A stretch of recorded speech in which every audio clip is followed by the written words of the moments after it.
7 மாத கர்ப்பிணியான டெல்லியை சேர்ந்த பெண் போலீஸ் பளு தூக்குதல் சாம்பியன்ஷிப் போட்டியில் 145 கிலோ எடையை தூக்கி அசத்தியுள்ளார். மன உறுதி இருந்தால் முடியாதது எதுவுமில்லை என்று சொல்வார்கள். இது உண்மை என்பதை டெல்லியை சேர்ந்த பெண் காவலர் நிரூபித்துள்ளார்.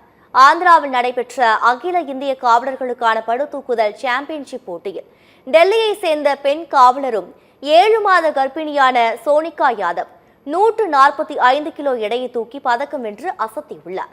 இவரது அசாத்திய திறமைக்கு பலரும் பாராட்டும் வாழ்த்தும் தெரிவித்துள்ளனர். இந்த வீடியோ தற்போது வைரலாகி வருகிறது.